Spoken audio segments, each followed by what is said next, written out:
Hi guys. So first of all, a little bit of warning is that my old lady is not too well, so I might have to stop this video. So if you see some breaks, I had cat mom duties to go through. So yeah, let's just go into the books. This is the update for nonfiction, day 5, to tell you what more have I read or going to be reading and all of that. First of all, I'm going to finish this today, and I'm just going to mention, I told you that I was reading that here in Portugal, the book from Matthew Dennison called The Queen, about Queen Elizabeth II. It's a biography. It's coming out in with a magazine, and it's coming out in 3 parts. I already have 2. I'm gonna finish the first one today because it's just like 10 pages. So I'm gonna finish this one, but I'm not gonna talk about it just now. I want to read the 3 parts and just talk about it as a whole book. I mean, I could pretty much talk about this, but I feel like we know that this is just the first part of the book, so let's just wait for the rest. Just finished reading The Emperors of Chocolate: Inside the Secret World of Hershey and Mars by Joel Glenn Brunner, and I really enjoyed this. This has a warning. This gets a lot into marketing and business, and that part can be a bit heavy and you have to take that part a little bit slow. But still, this was a super interesting read, and if you have any interests about the history of Hershey and Mars, and a little bit of the history of chocolate, and even a little bit of the I want to say social history, but is that a thing? I mean, almost the interaction of people with chocolate throughout the ages. This book has a little bit of all of that. I guess that's still in the history of chocolate as a food.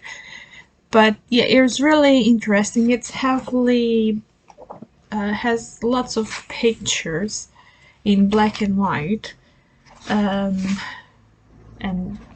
photos of Hershey and not sure. I don't even. I know that there's photos of Milton Hershey. Here he is. Look at that distinguished gentleman. Really, really, really good photo. I'm not completely sure if there's photos of the Mars family, because lots of secrecies. I think there's Milton Hershey, but that's it. And if you guys listening to this, I don't know if you can listen. I am not in Silent Hill. This is the fighting siren, and it rings every day at 1 p.m. here on the city I live. In the other city I lived, it would ring every day at midday, but here is 1 p.m. So that's what that is. So yeah, really interesting book. If you have any interest of these topics, I say go for it, try it. Just know that there's a little bit of marketing in business, that it is still interesting. If you like those topics, this book is good for you. If you are not that much into those topics, that part might be a little bit boring. It was the part that dragged a little bit more for me, but how to say it, I think that was more of the end. There's sprinkles of it everywhere, because they do have to talk about how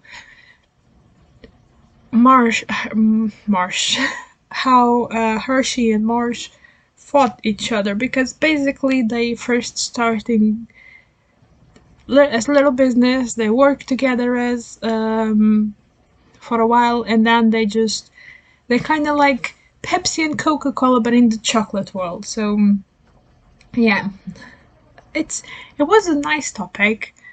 I was pleasantly surprised with how much I enjoyed parts of this. I mean, I enjoy it as a whole, but some parts I really enjoyed it, especially the parts that were about the history of how the companies were made. So not as much as the companies now, because when the company gets too big, it goes through the same boring and the same boring path, let's say like that, and will make you lose faith in humanity, basically. But the beginnings are rather interesting. So yeah, that's a recommend for me. And another book that is a totally recommend. It's In the Heart of the Sea by Nathaniel Philbrick. This is the account, or one account, because there was more, of course, of the shipwreck of the Essex, a whale ship that was attacked by a whale and sank. And the crew, the people that survived that encounter, that I think it was most everybody, they just kept dying, and I just I don't even remember if there were people that died at the beginning. Oh my god. Anyway, the crew just got like the little ships that they used to actually fight the whale, and they will. It's basically the story of how they survived, the ones that survived. There's a lot happening in here. When I showed this, I said that I didn't know much about this, but I was totally lying, because I think it was 42 that made a video about this, basically a 20-minute video explaining all that this book explains. And as I was reading this, I started remembering what happened, and this is one of those stories that you think that things cannot go any worse, and then they get any worse. In hindsight, most of the things that happen in most of the tragedies or accidents that involve men per se, it was like human error or mistakes have been made to put things make things reach that extreme. But anyway, that's hindsight. But also, this book, the way that it's written, the way that Nathaniel Philbrick wrote this, he was there with you when you were going through this journey. You don't need to know nothing about whale ships or catching whales or nautical terms to start with. You just have to have an interest in the story, because this author knows what he's doing. He just picks your head and guides you through it. He tells you a story, gives you all the information, all the history that you could possibly need. And yeah, I cannot say how much I love this without repeating myself. It's just, if you have any interest in this, just go for it. Just attack it. Just let me know what you think if you're gonna read it, because I want to gush about it. Also, I don't remember. I think it was. Yeah, I think. Let me see if I can reach it. This book, I'm starting to